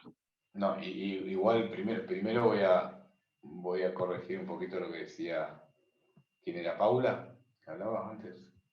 Sí. Bueno, a ver. Pónganse esta imagen en la cabeza. De un lado está el exportador, Exworld. Yo te entrego la mercadería acá, en mi fábrica. Después de ahí yo tengo que ir, soy el importador, tengo que ir, llevarlas al puerto, cargarlas en el barco, pagar el flete internacional, llega a mi país, la descargo, hago aduana, pago todo lo de aduana y después me la llevo a mi depósito. En Exworld, si fuera la condición Exworld. ¿Quién se encarga de reservar bodega y dar instrucciones de embarque? ¿El exportador o el importador? El importador. El importador, perfecto. Otro ejemplo, FOB. El exportador entrega puestos sobre el buque. De ahí para adelante es del importador. En FOB, ¿quién reserva bodega y da las instrucciones de embarque? El importador. El importador. CIF, costo, seguro y flete. El exportador carga en el buque y dentro de ese precio está incluido el valor del flete hasta el país de destino y del seguro. ¿Quién da las instrucciones de embarque? El exportador. el exportador, el que paga el flete, según el Incoterm, es el encargado de reservar la bodega y dar las instrucciones de embarque. A ver, si yo pago el flete, lo cargo en el barco que yo quiero, en el que conseguí mejor precio. ¿Sí? Entonces yo doy las instrucciones de embarque. ¿Está bien? El que paga el flete, según el Incoterm, da las instrucciones de embarque. Entonces las instrucciones de embarque pueden estar de un lado o del otro. ¿Sí? Una vez que están dadas estas instrucciones de embarque y esta reserva de bodega, después el exportador embarca la mercadería, ¿sí? Y envía los documentos. Acá es otra pregunta de examen. Los documentos se pueden enviar por 3 vías. Uno, conjuntamente por la carga. Los documentos originales, digo, ¿no? Uno, conjuntamente con la carga. Dos, por un correo internacional, un courier internacional. DHL, Federal Express, alguno de esos. Y 3, por vía bancaria. 3 por vía bancaria. ¿Cuándo va a ser por vía bancaria? Esto anótenselo, después lo vamos a ver más adelante. Cuando sea una carta de crédito o crédito documentario, va a ir por vía bancaria. Y cuando sea una cobranza de exportación, va a ir por vía bancaria.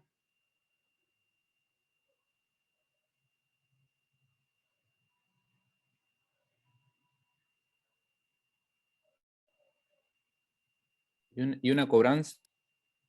Cobranza documentaria.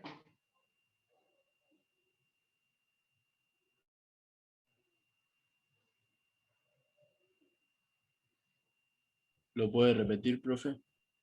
Disculpe. Sí, cómo no. No, por favor.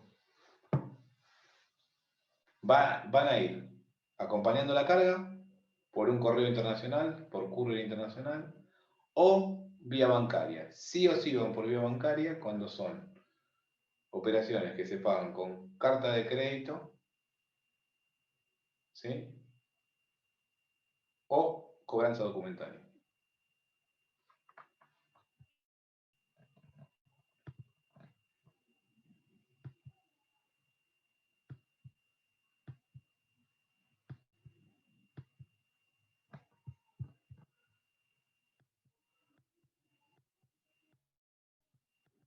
Además de enviar, digamos, la mercadería, la documentación por alguna de estas vías, lo que siempre ocurre es que se manda una copia digital al importador. ¿Para qué? Para que el importador, con esa copia digital, se la vaya dando al despachante de aduana. ¿Para qué? Para que el despachante de aduana, ¿sí? Para que el despachante de aduana vaya haciendo toda la parte operativa de la aduana, que lo vamos a ver en el próximo gráfico, ¿sí? Toda la parte operativa de la aduana, que tiene que ver con ¿qué? Con clasificación, con el presupuesto, con asignarle un tratamiento arancelario impositivo al artículo. Tiene que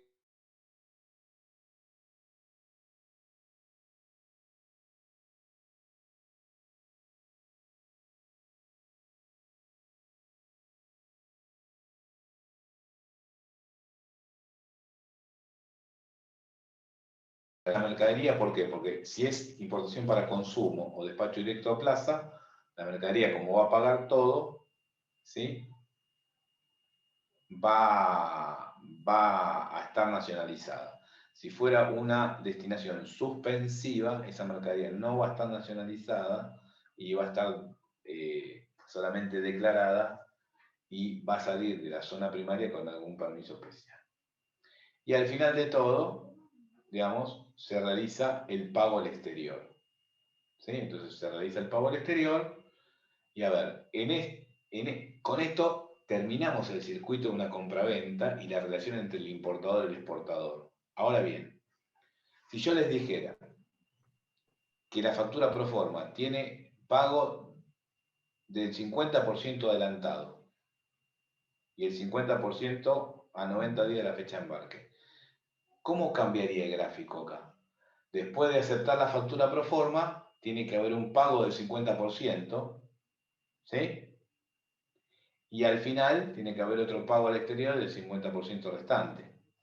Entonces, lo que les quiero mostrar con ese ejemplo nada más es que esta es la estructura madre. Después, según la operación, va cambiando alguna situación, alguna flecha. Yo puedo decir que en un examen, puedo decir, bueno, grafique una situación de compraventa internacional entre el importador y el exportador, donde la factura pro forma es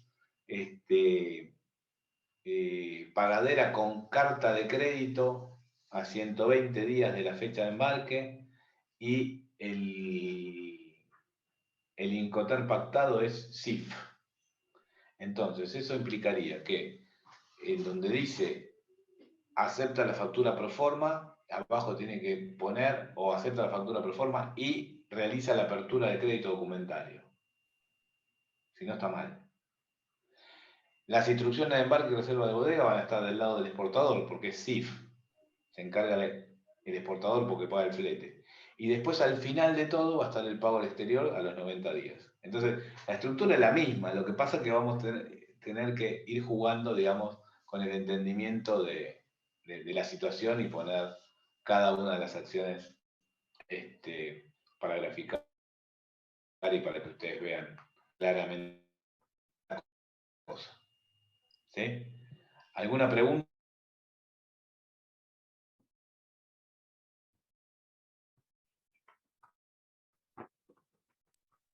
Profe, ¿esto después lo va a subir? Sí, después cuando termine de dar el tema, les comparto el PDF y ustedes lo van para estudiar. Gracias. No, de nada. ¿Seguimos? Sí, profe. Bueno. Entonces, recién veíamos, ¿sí?, qué hace el comprador y qué hace el vendedor. Ahora vamos a ver qué hace el despachante de aduana. ¿Está bien? Entonces, inicia el trabajo. A ver, ¿qué hace el despachante de aduana? El despachante de aduana puede ser unipersonal o puede ser un estudio de 200 empleados, ¿sí? Entonces, nosotros vamos a ver un despachante de aduana que tiene varios sectores para que puedan entender con mayor claridad todas las funciones o todas las actividades que realiza el despachante de aduana. Entonces, el primer contacto con una operación, para que empiece una operación, digamos, de comercio exterior para el despachante de aduana, es que le llegue una copia de documentos o un juego de documentos. Estos juegos de documentos al despachante le llegan por algunas vías, ¿no? O sea, le puede llegar por, digamos, por correo electrónico, entonces ahí está la recepcionista o la persona que trabaja en recepción, ¿sí?, que va a estar en el primer contacto con esa documentación. Después, el sector de ventas, donde va a ir a visitar a infinitos potenciales clientes para empezar a conseguir uno o varios clientes. Y ahí quiero hacer un paréntesis, ¿no? Porque a mí me tocó ser gerente comercial de un estudio de despachante de aduana en Capital, y la verdad que es difícil que hacer un cliente nuevo. ¿Por qué? Porque vos llegás y las empresas generalmente tienen el contador, el abogado, y las que importan o exportan ya tienen el despachante. Entonces, ¿por qué lo van a sacar para darle el trabajo a vos? Y miren cómo es la historia promedio de la Argentina. El contador, ¿para qué se contrata en una empresa? Díganme ustedes, ¿para qué contrato yo un contador en una empresa? Para hacer cosas raras con los números. Para que Bueno, lleve la parte ahí- positiva. Bueno, ahí a ver, el contador generalmente dibuja todos los números para pagar menos impuestos. No digo que todos lo hagan, pero generalmente es así. En un país donde tenés una carga impositiva del 70%. De cada 100 que vos producís, 70 se lo lleva el Estado en impuestos. Una barbaridad. ¿Sí? Entonces, ¿qué pasa? Por eso la economía está al 50% en negro. ¿Y qué pasa? Y por eso las empresas, cuando presentan balance, están casi quebradas. ¿Por qué? Porque no tengo que mostrar que gano plata, porque si no, se lleva toda la plata que gané el Estado. ¿Está bien? Entonces, a ese contador que te dibuja los balances, que te arregla los números, que te hace pagar menos impuestos, que te mete en moratoria, que sabe los chanchullos que vos tenés, ¿a ese lo vas a cambiar por otro de un día para otro? No. Al abogado, ¿sí? El abogado que arregló con el sindicato para echar a unos trabajadores, qué sé yo, y no pagarle la indemnización o lo que fuera, bla, bla, y sabe todo tu chanchullo, qué sé yo. ¿El abogado vos lo cambiás de un momento para otro? No. Y el despachante de aduana es lo mismo. Porque te acordás aquella vez que para sacar una mercadería que estaba mal declarada tuvimos que pagar una coima de $5.000 y después no pasó nada. Bueno, todo eso son cosas que van quedando y que es muy difícil, ¿no?, que cambie uno por otro. Es como el médico de cabecera, digamos, ¿no? Uno no lo cambia porque vino otro que es más barato o porque vino otro que le cayó mejor. Entonces es muy complejo. ¿Cuándo podés tener éxito en eso? Bueno, cuando ese potencial cliente está muy peleado con su despachante, entonces vos caíste justo y empiezan a probar algo con vos, o cuando es una empresa nueva que no tiene despachante y vos caíste justo, ¿sí? Entonces el trabajo ahí de ventas es complejo en el despachante de aduana. Después el dueño del estudio, que generalmente, no sé, juega al golf, va a una fiesta, qué sé yo, y el amigo te dice, che, mirá, me compré unas máquinas en China, me las trae, acá están los documentos, qué sé yo. Y el Cademoto o mensajero, llámenlo como ustedes quieran, que muchas veces como un servicio mandamos a las empresas a retirar, digamos, los documentos. Entonces llegan esos documentos, va al departamento de operaciones, en el departamento de operaciones se abre una carpeta para tener el soporte físico y después se aconseja que tengan un CRM, un soporte digital, digamos, ¿no?, en todo lo que es el proceso de seguimiento de cada una de las operaciones, ¿no? Porque imagínense esta situación, llama un cliente, hola, sí, ¿qué tal? Ah, sí, de empresa tal, Pirulo, perfecto. Quería saber qué pasa con mi operación X, y vos tenés un escritorio lleno de carpetas así, y tenés que estar buscando la carpeta que no sabés dónde está. Entonces, eso, para que sea ordenado el trabajo, ¿qué se hace? Se maneja con carpetas de colores, las importaciones de un color, las exportaciones de otro color, se pone una carátula en esa carpeta con el nombre del cliente y un número de orden de esa carpeta y las características, digamos, resumen ejecutivo de esa operación, pero además se hace el seguimiento, digamos, en el software, en el CRM, en la planilla de Excel, en lo que cada uno pueda. Entonces llama al cliente y vos decís, sí, ¿qué tal? Cliente tal. Bueno, acá están todas las operaciones del cliente tal, lo estoy viendo en pantalla. Sí, espere un minutito. A ver, esa carga sí, ya está saliendo del puerto y se la entregamos en 2 horas y media. Entonces, todo eso es servicio y los despachantes son una empresa de servicio, entonces eso es muy importante. Entonces, en el departamento de operaciones se hace esa carpeta, se registra el seguimiento en el CRM o en el software de administrativo y demás, pero además se hace la clasificación arancelaria, se hace el presupuesto, se le asigna un tratamiento arancelario, se ve la legislación aplicable, se le asigna un tratamiento impositivo y con todo eso se hace el presupuesto. Ese presupuesto va a pasar para el sector de administración, que es quien le va a reclamar el pago al importador. Y por otro lado, ¿sí?, esa carpeta después pasa al sistema informático o sistema de declaración o área de declaración, como ustedes quieran. Ahí son empleados que se ponen ante el sistema de la aduana y van declarando, ¿sí?, la operación. Ahí le asignan una destinación, declaran peso, volumen, medio de transporte, Incoterm, valor, posición arancelaria del producto, descripción del producto, y el sistema te va calculando y te liquida todo lo que vas a tener que pagar. Si es un solo ítem, la declaración parcial del ítem y la total de la operación está en la misma hoja. En un extremo está el parcial del ítem y en otro extremo inferior está el total de la operación. Si fueran varios ítems, se pone un producto por hoja. Entonces, en cada hoja subsiguiente vas a tener los parciales y en la primera, que es la carátula, vas a tener la sumatoria de todos los otros parciales. Eso es, digamos, lo que se llama la declaración. Pero en el momento de cargarlo en el sistema, esa declaración queda como un archivo temporal. ¿Sí? Cuando el importador paga en el Banco Nación, en la cuenta de la aduana, a favor de su número de quit, X cantidad de pesos, ¿sí? Y está la plata en el banco y la declaración temporal, con esas dos cosas, ¿sí? Se oficializa la operación. Se aprieta F3 y se oficializa la operación. Esto es una pregunta de examen también. ¿Qué necesitamos para oficializar una importación? Tener cargada la declaración y tener el depósito en el Banco Nación correspondiente a esa operación.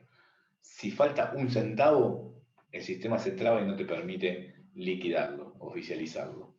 Cuando uno oficializa eso al pie, te va a decir la fecha y la hora de oficialización, pero también te va a decir cuál es el canal de control con que la aduana va a controlar, valga la redundancia, esa mercadería.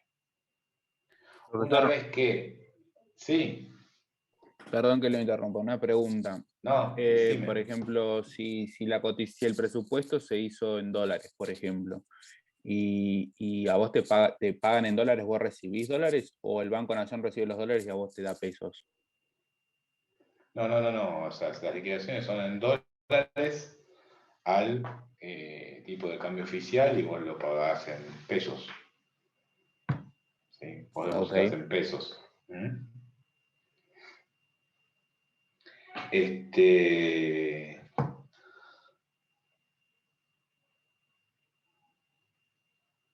Un segundo, ¿qué? Un segundo. Ya estoy con ustedes.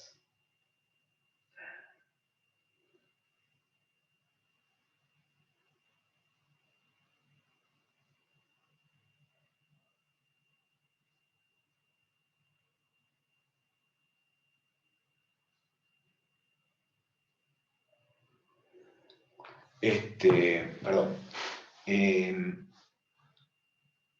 Entonces, bueno, esa es la oficialización. ¿Sí?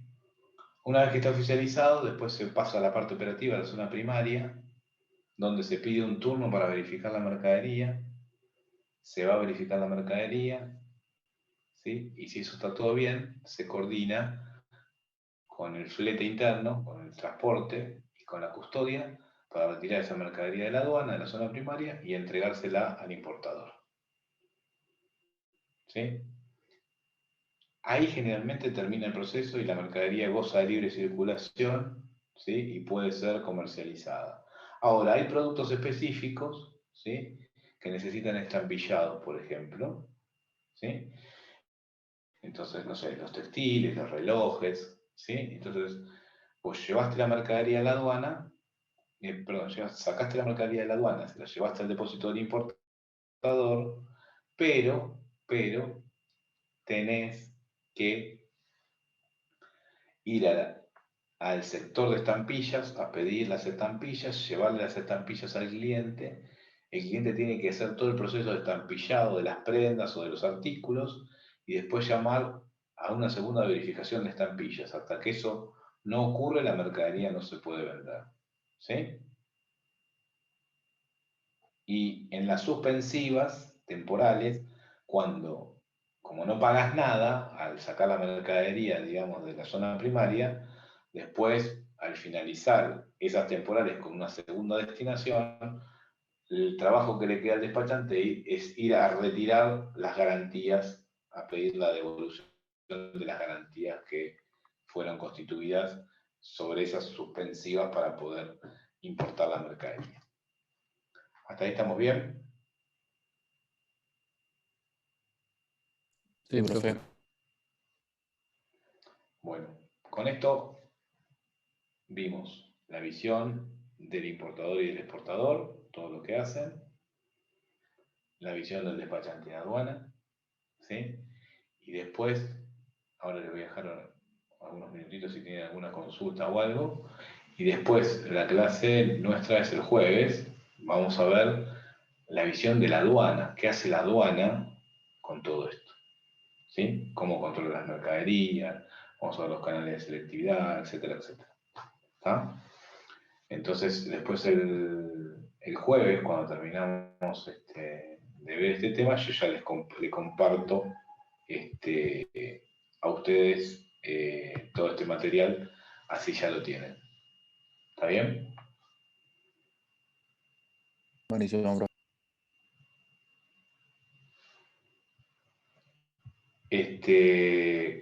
¿Tienen alguna pregunta, alguna duda, alguna cuestión que quieran que vuelva a explicar? No sé, acá estamos para eso. Profe, consulta, justo se me entrecortó Sí. cuando explicó qué necesitábamos para oficializar o qué se necesita para oficializar la operación. Dos cosas. Primero, tener la declaración en el sistema, en ese archivo temporal. Y después el pago de esa operación en el Banco Nación. Con esas dos cosas el sistema te permite oficializar. Si vos tuvieras la declaración y quisieras oficializar y no tuvieras la plata, el sistema no te permite oficializar. Por eso siempre en la cuenta de aduana de los importadores se recomienda tener un poquito de plata de más por las dudas, por si alguna liquidación es un poquito más elevada, entonces no demorar operativamente la importación. Gracias, profe. No, de nada. ¿Qué más?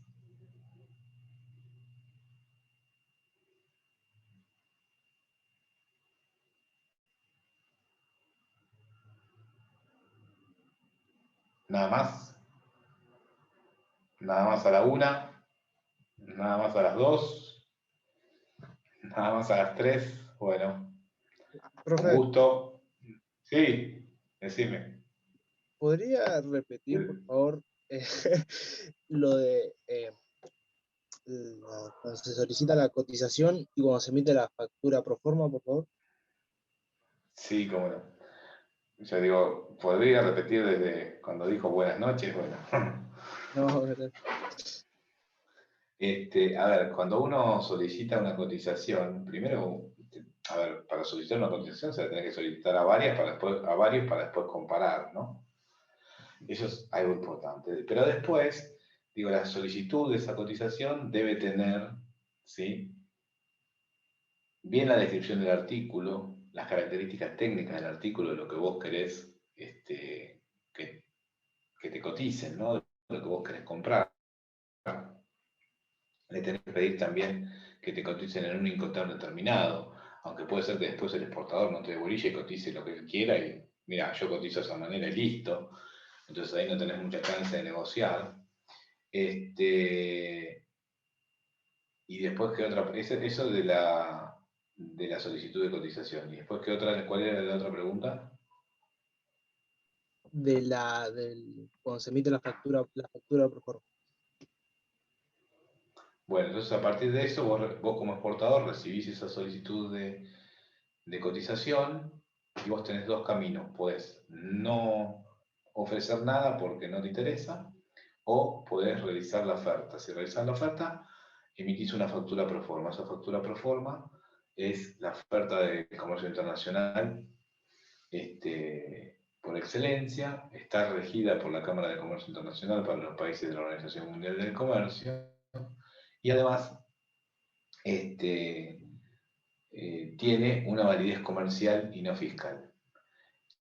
¿Qué datos tiene la factura pro forma? Bueno, tiene una fecha de emisión, un número de orden, los datos del importador, los datos del exportador, una moneda determinada, un Incoterm determinado, código de artículo, descripción del artículo, subtotal, precio unitario, subtotal por ítem, la sumatoria de todo eso en total, según el Incoterm, total dólares FOB tanto, eso tiene que aparecer en números y en letras. Después de eso tiene una validez de la oferta, tiene una forma de pago. Y después si hay algún servicio postventa, alguna cuestión, también está metido ahí en el final. Y después está firmado por el emisor y sellado, o sea, por el exportador. Y está el espacio al lado para que esa factura sea aceptada por el importador. ¿Está bien? Sí, muchas gracias. Era lo único que me... No, por favor. Para eso estamos. ¿Quién más? ¿Alguno más? ¿No? ¿A la 1? ¿A las 2? ¿A las 3? Chao chicos, hasta el jueves. Profe. Chao, profe. Chao.